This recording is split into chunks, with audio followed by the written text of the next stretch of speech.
Today we're going to talk about ratchets. As you can see, I got all my ratchets laid out here.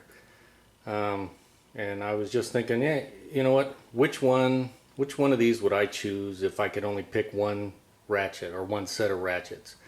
And I didn't have all these. And starting over here, I got a Tekton. I got some Huskies here with the old school selector.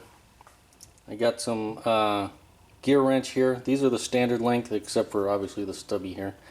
And then I have more GearWrench, and these are the long pattern, longer handles.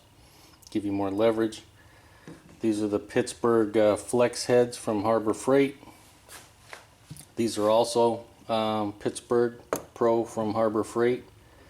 These are snap-on. And then last but not least, we got some Craftsman here. As you can see, no particular order. I just set them out however I pulled them out of the toolbox there. And just going through them, you know, the Tekton feels good, mechanism is good. I like the Tekton. Tekton definitely is good, and their warranty is awesome.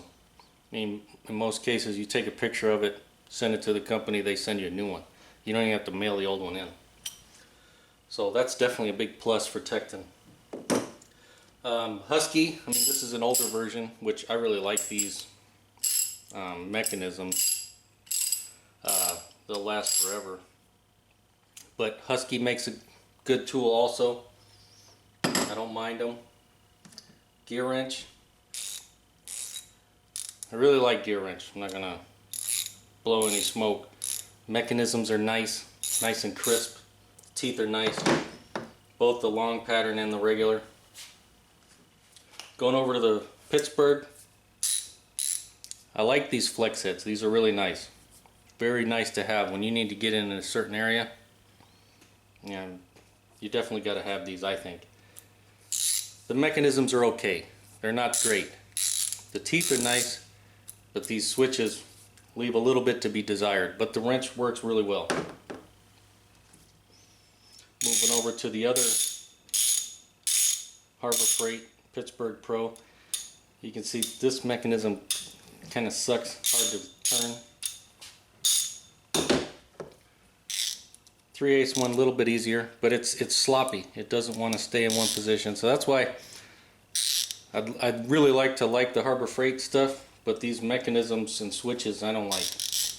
But they work, but I don't like them. Snap-on, I mean, what can you say? If you've ever owned and used a snap-on, especially if you used anything else, you know as soon as you pick up one of these are the best. I mean, I'll just come out and say it, these are the best. These are pretty much the gold standard. This is what everybody tries to match. So, not much else you can say. Snap-on makes really good ratchets. There's no doubt about it. And then last but not least, we got the old school Craftsman made in USA ratchets. I used these for a long time. No issues. But they are clunky. You use these newer 72 and 84 and even 120 teeth in the gears. Then you go back to this 36 tooth mechanism and it's just night and day difference. So old and trustworthy, but not that great anymore. They're dated now. And although I have the Husky from Home Depot, I don't have the what is it from Lowe's? Cobalt. And I like the Cobalt line. Lowe's makes a good product, and I'd put them on par at least with the newer Huskies from Home Depot and even the Tekton. Definitely good stuff, although I don't have them here. So some of the things I'm looking for, if I was just gonna buy one set of ratchets, they have to be quality, of course. If you're gonna use them all the time, they have to be quality. Now, if you're going to be doing this for a living, you need to get a set of snap-ons. There's no doubt about it. Just go ahead and buy the snap-ons. But for everybody else who maybe doesn't do this every single day, you probably don't need the snap-ons, even though they're awesome. And if you have the money and can spend them, spend the money, go ahead and get the Snap-on. But for most people, they're cost prohibitive. Just these three alone are probably going to cost you over 300 bucks. They're probably going to average at least 100 bucks to 150, and some of these ratchets are up to 200 bucks just for one ratchet. So they're definitely cost prohibitive. You get what you pay for, made in the USA, awesome, but they cost you an arm and a leg. So for now, for my criteria, that would throw that out. And with the Harbor Freight, although I don't mind them, if that was going to be my only wrench, I wouldn't do it. So the Harbor Freight and the Snap-on would be out, and the Craftsman too. That's just too old. The technology is too old. At least those. Maybe some newer versions may be a little bit better. Tekton, I really like Tekton. The warranty is outstanding and their products are good. So I definitely, the Tekton would be a contender for sure.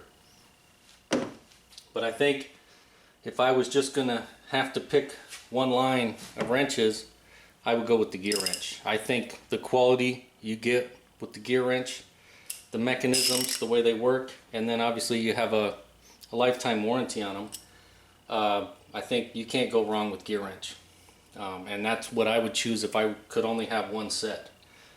Obviously I feel like if you're going to do anything on vehicles, you at the very least need a quarter, a 3/8, and a 1/2 inch drive ratchet if you're going to do this work. But I would definitely go with the GearWrench. It's just I've been using them now for a while, and the mechanisms are good, the switches are good. I don't have any issues with them. They just work awesome.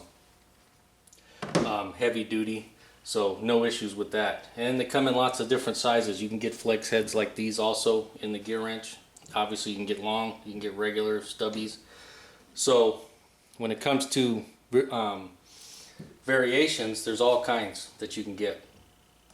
The one drawback for the GearWrench is finding a place to warrant it. If you got a Sears nearby, they may take them, they may not. They may ask you for if you bought them there, they may ask you for a receipt. I've seen that happen. That doesn't mean they're supposed to do that, but that's what they can do. If you got a tool truck that's nearby, many tool trucks carry GearWrench and they'll warrant them for you. But they may not if you're not buying tools from them. Or you have to usually send the actual wrench back to GearWrench. And once they get it and determine, yeah, it's a warranty item, then they send you a new one. So definitely more of a hassle than some of these other things, you know. So you have to keep that in mind.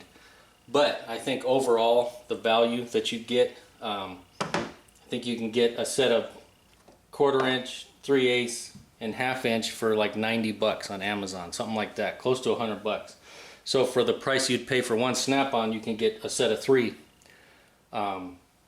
roughly $30 a piece of GearWrench. And so I think for the amount of money you're going to spend and the quality you get, you can't beat GearWrench. So that's my opinion on it. If you guys have an opinion on it, by all means, put it in the comments.